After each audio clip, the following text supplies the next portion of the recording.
Pay me, pay me, pay me my silver now. Pay me or go to jail. Pay me my silver now. RoadRuler.com. It is Saturday. April. What are we in? April 20th. Saturday, April 20th. Second quarter is big for silver. Third quarter will be the controllers trying to get everything together. Fourth quarter will be, yeah. So, I was going to post a timeline. I posted a lot of timelines in the past. I get little parts right, but the overall, the big thing, the big mother of all mothers, when is the system going to collapse, has not happened yet. It is going to happen. I mean, everybody, there's no one who on the planet that denies it is going to happen. Just nobody thinks it's going to happen soon. I do think it's going to happen soon. So we'll find out, right? We'll find out. Place your bets. Amazing things were revealed last night and today about silver, about my friends at the Gold Antitrust Action Committee. This is going to be good because I go way back with GATA. GATA and I go way back to I first started writing to Bill Murphy and Chris Powell back in 2000, 99, 2000. And they publish me all the time on the Le Metropole Cafe. That's Bill Murphy's site. Great site for all you gold warriors out there. But I had a deviation when I found the Road to Ruta stuff, and I'm sitting there telling them, oh my God, there's more gold than we think. There's a hell of a lot more gold than we think. Hey, here's a lot of research. And they pretty much poo-pooed me. Certain people within GATA, it wasn't Bill and it wasn't Chris, but certain people within GATA are saying, it's Bix Weir. He doesn't know what the hell he's talking about. Bill Holter was one of them, by the way. So I kind of left GATA and started the Road to Ruta. I guess, it all worked out for the better. Got roadtoruta.com, got a good YouTube channel, and I did it on my own. I'll get to that in a second. But silver right here, as you can tell, something is different. People say, it's just the same. They're going to slam it down. It is rare that the price of silver gets this high above the moving averages.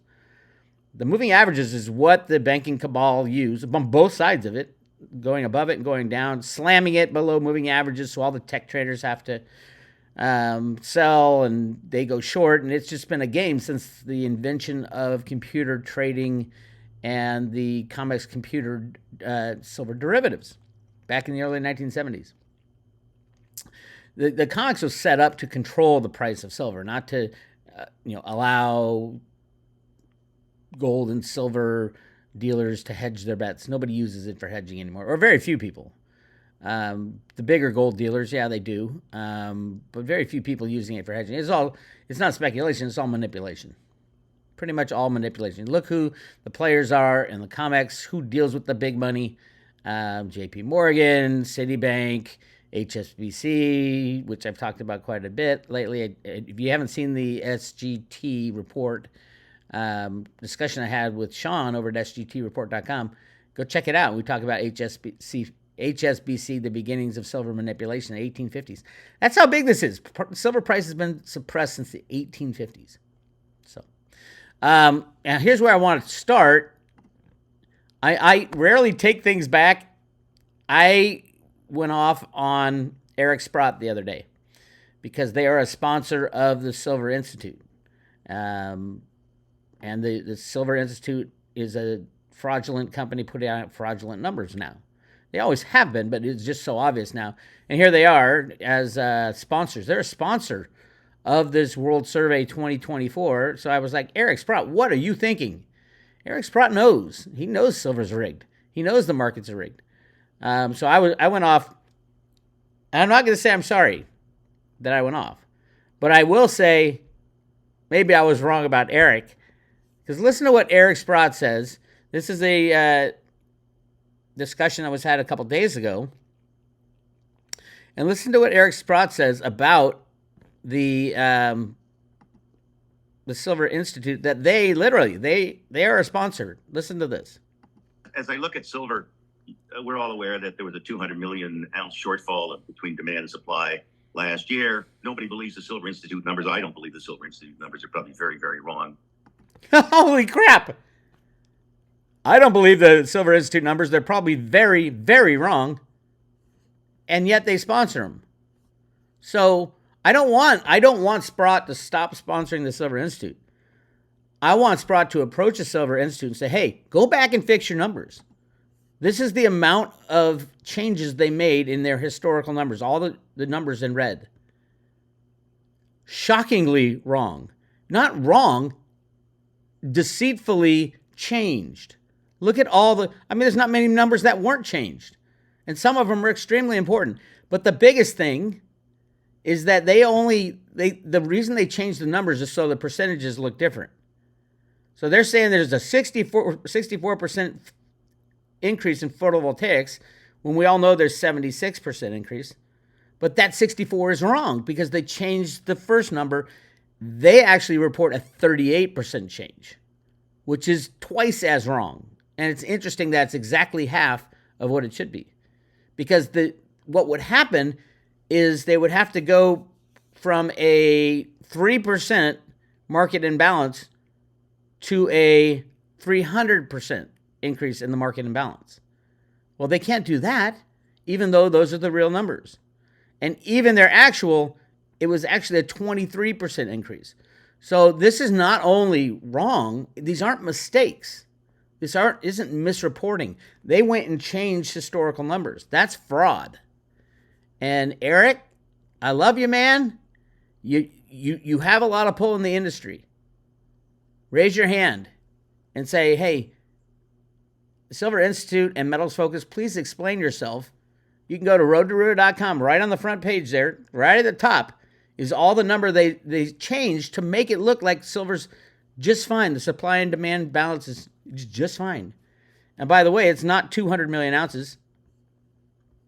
Now, they only reported 137 million ounces.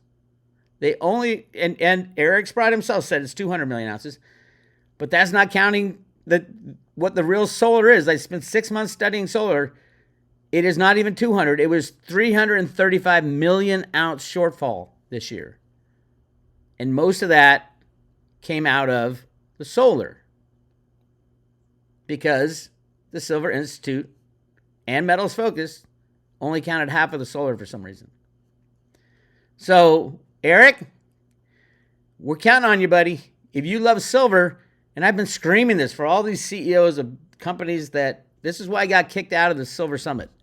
I was screaming. I wasn't screaming. I was saying, hey, all you CEOs of silver mining companies, and if you have a silver company, and they were all throughout the crowd, I'm like, this is your industry. It is your job to call out the criminality of market manipulation and falsifying records and all the crimes that go on in silver. You're not doing anything. Raise your hand if you're a big mucky muck in the silver industry. And only a couple people would raise their hands, and this is full of them. I said, you are the problem. You need to get off your ass and go demand from your regulators or from your government or from entities like the Silver Institute that they report correct numbers. You are destroying lives. You are destroying companies.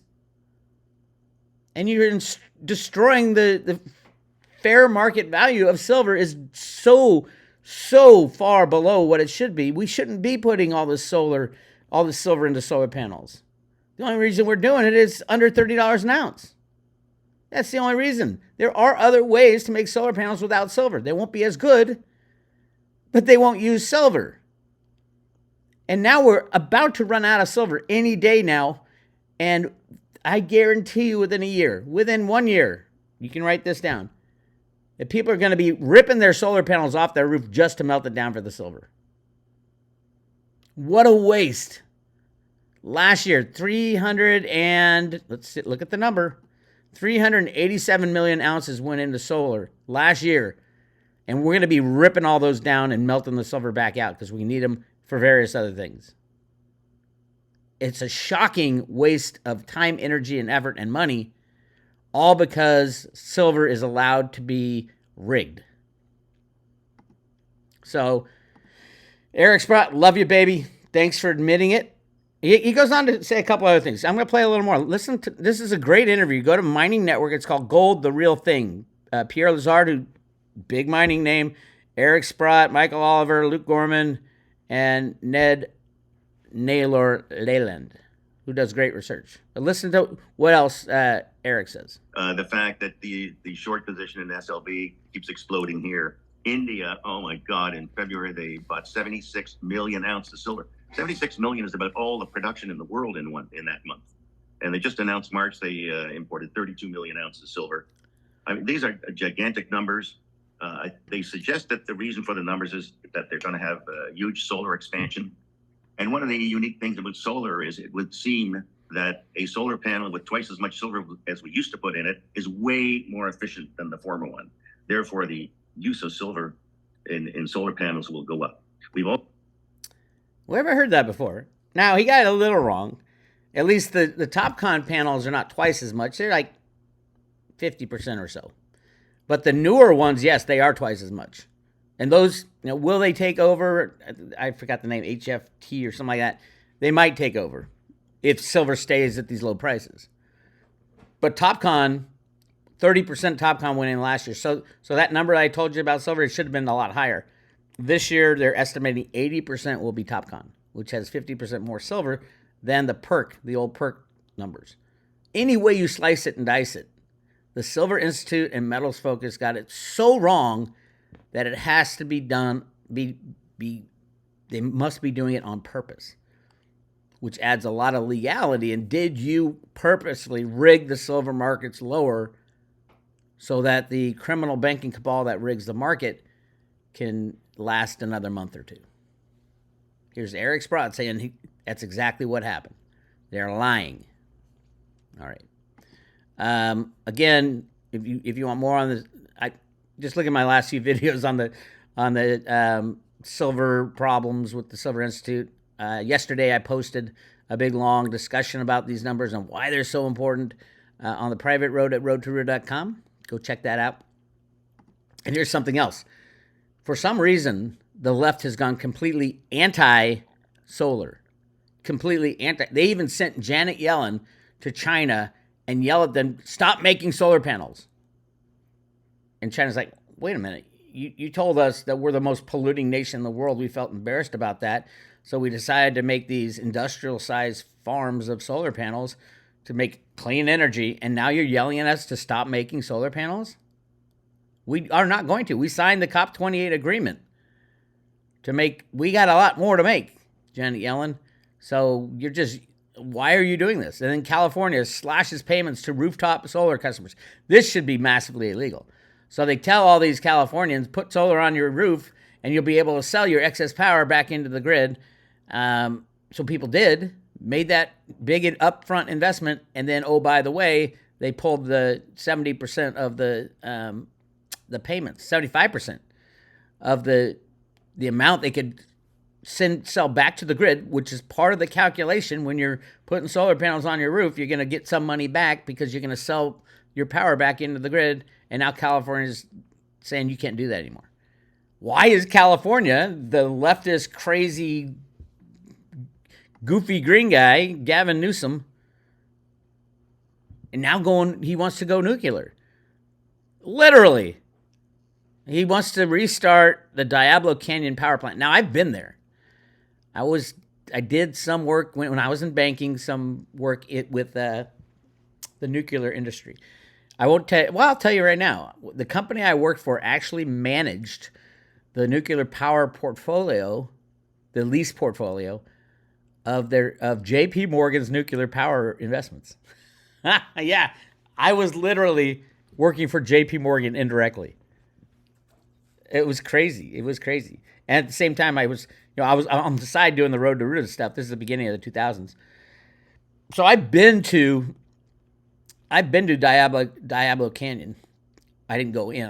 I saw it. I'm like, oh my God, who in their right mind would build a nuclear power plant right near the San Andreas Fault and the ocean in California, of all places, the biggest earthquake-prone place in the world?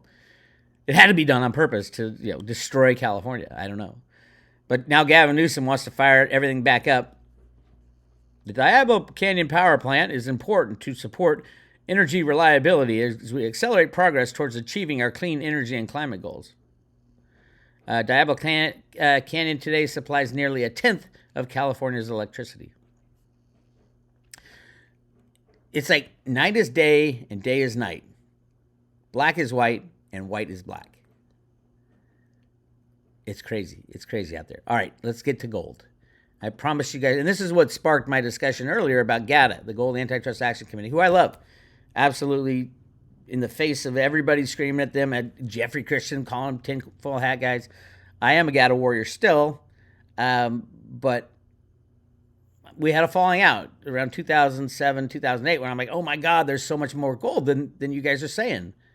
And they're just saying, shut up, Bix. We like when you talk, about the gold manipulation, but don't talk about, 10 times as much gold. That's not true. It's a lie.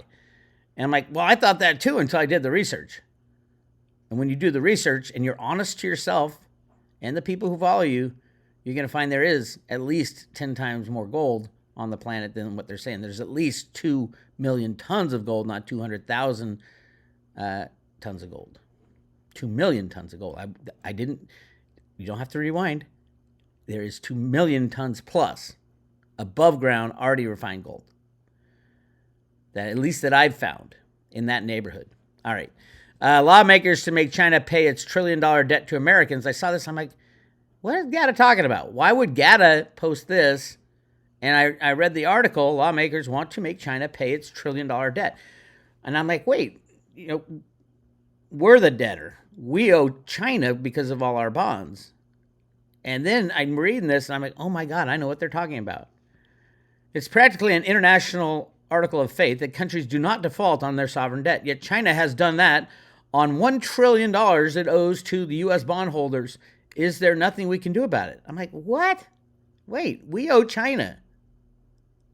Finding members of Congress willing to talk about it is hard, though. Many resolutions and joint letters over the decades have called for China to honor its debt to U.S. citizens, but too many members, their election coffers lined by Wall Street and other financial businesses, interests heavily exposed to China, leave it at that. That makes the actions of Senator J.D. Vance of Ohio all the more noteworthy. He recently introduced a bill to address the People's Republic of China's selective default on American bondholders of Chinese sovereign debt. The bill follows Vance's history of bipartisan work with senators such as Elizabeth Warren, blah, blah, blah. This is a lefty newspaper, by the way. Some historical context is needed here. Before the Republic of China was established in 1949, the Republic of China issued a large volume of long-term sovereign gold-denominated bonds secured by Chinese tax revenues for the construction of infrastructure and financing of the government activities. Chinese imperial government had done the same before the Republic of China was formed in 1912. Following its defeat in the Chinese Civil War, the Republic of China's government fled the mainland to Taiwan in 1949. There's a precedent for the PRC paying back this defaulted sovereign debt. And it goes on and on. So they're saying, and remember, GATA posted this. They're talking about Yamashita's gold. This is the big departure I had with GATA back in the 2007. Yamashita's gold. Remember that book? I'm like, I read this book and I'm screaming it. All the guys, all my GATA friends, I'm screaming it. Bill Holter, too. Bill Holter was one of the guys that Bix is a crack nut job. Get him out of here. Get him out of here. Everybody was saying, get Bix out of here. Bill wasn't, and Chris wasn't, but they're like, no, it's just that, you're saying something that's not really good for gold investors. You're saying that there's 10 times more gold than what we're banking on. And I'm like, well, it's obvious. Read Yamashita's gold. Sterling and Peggy Seagrave spent their whole lives working on this, and there's so much documentation. It's like the gold bugs just closed their eyes to that one. They're good at tracking shit down, but they closed their eyes to Yamashita's gold. They closed their eyes to the gold in the Grand Canyon. They closed their eyes to gold at Chocolate Mountain. They just closed their eyes. As a gold bug, you cannot close your eyes. Gold is truth and honesty. And that was my take. And they're like, we're not going to publish your stuff much. And that's when I started Road to Ruta. And then I opened the website in 2010. But yeah, there's a hell of a lot of gold out there. And are these loans really gold-backed loans? Absolutely. You guys have seen the 1936 bond, gold-backed bonds. Those were all real. Read Yamashita's Gold. Interesting. I tried to get my hands on these This is from the International Cryptography Research place, and Cryptograms on Gold Bars. The following mystery was brought to the IACR by the curator of a museum in the U.S. I don't have a complete story, but it seems that 7 gold bars were allegedly issued to General Wang in Shanghai, China in 1933.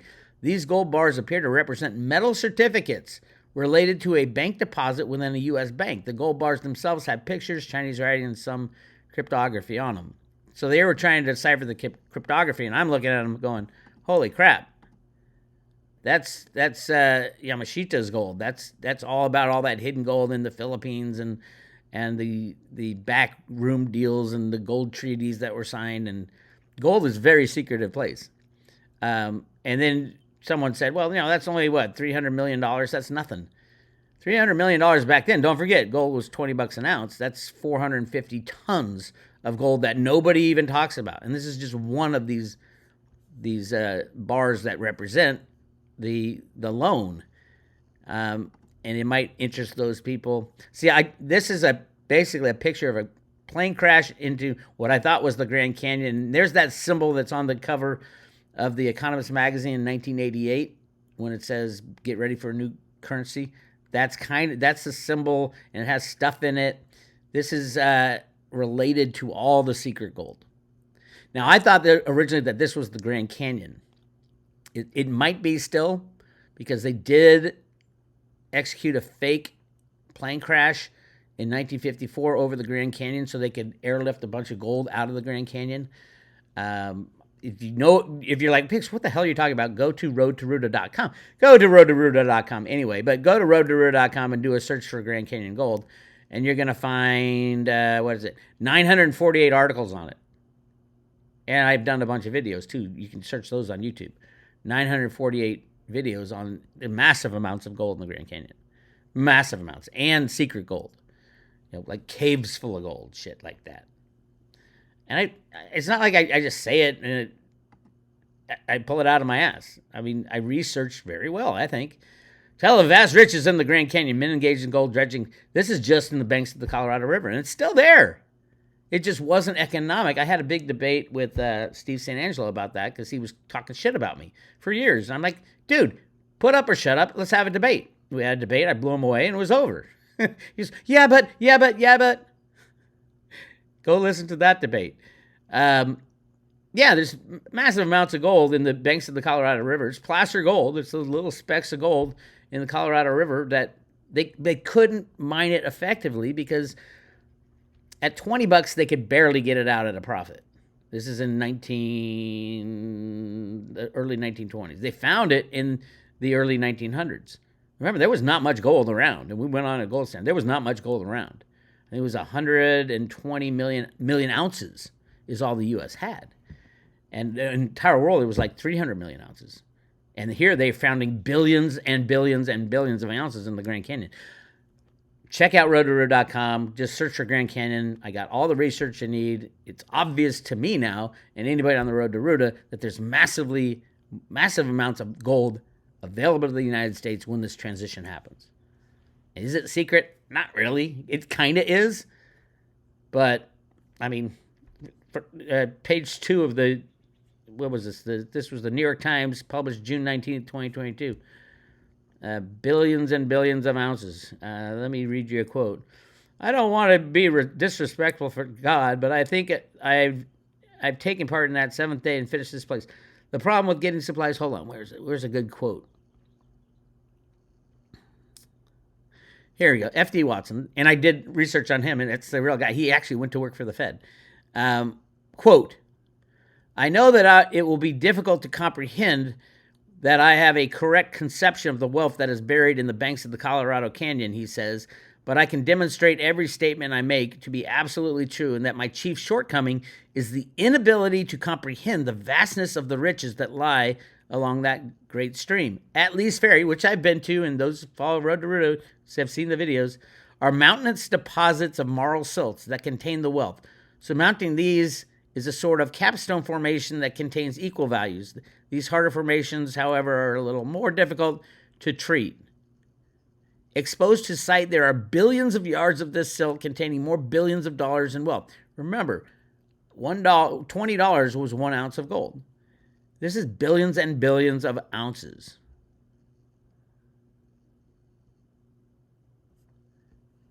That's a lot of gold. And I've been through this. Anybody who wants to debate me again, it's fine. Go listen to the debate with Steve St. Angelo. This was not a secret back in the early 1900s. In 1920, as a matter of fact, it was a huge fight going on in Congress whether or not we should pick up that gold that's sitting there in the Grand Canyon, because it would change the way the world is. So what did they do? Woodrow Wilson or Roosevelt, who was it? Woodrow Wilson signed the Federal Reserve Act, but he also signed the act that made the Grand Canyon a national park, and it stopped any mining of gold out of there. And since then, they've cut off pretty much down to Mexico, up to, above the dams. What are those dams for, you might ask? Is it to cover up the gold, or are they mining gold? There's so much gold there, it's ridiculous. And there's so little silver. So, anyway, one more thing before I go. I can't talk about it, but go to Bill Maher's Twitter post. He is talking about Jenny Moonstone 3 years ago said silver will never be released until the issue with the children is taken care of. And you know what I'm talking about. I can't talk about it on YouTube, obviously. Bill Maher just posted a shocking, to some people, for us who not afraid to look at the truth, we've known about the pedophiles for a very long time. Go check it out. This is Bill Maher, which used to be a lefty guy, calling it out, and which is strange because he was one of them, or is one of them. I knew by the red shoe thing. But again, I'm not allowed to talk about that. So don't even look at it. This is YouTube. We don't talk about that kind of stuff, which is very sad for America. You're missing out.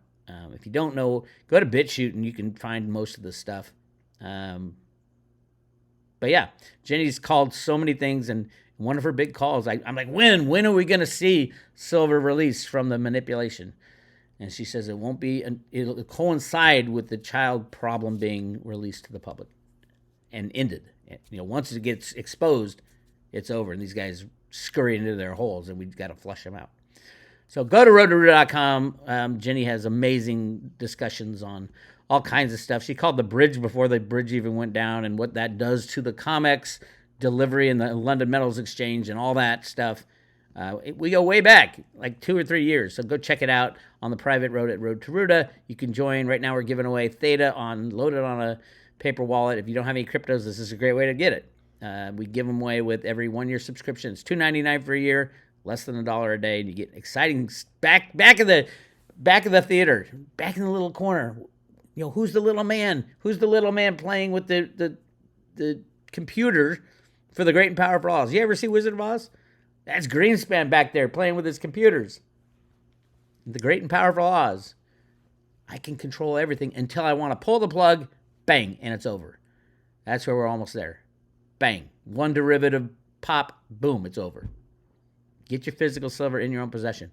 Get the cryptos you want for the future. Don't worry about them now. Who knows what's going to happen? We just had the Bitcoin halving. Bravo. Coming up, the next big exciting thing is the Theta launch of the decentralized edge cloud. Whew! We are moving into a shareable computer. The whole world's going to act like one computer and all be coordinated through Theta. It's crazy, but it's happening. This is Bix. I'll talk to you later.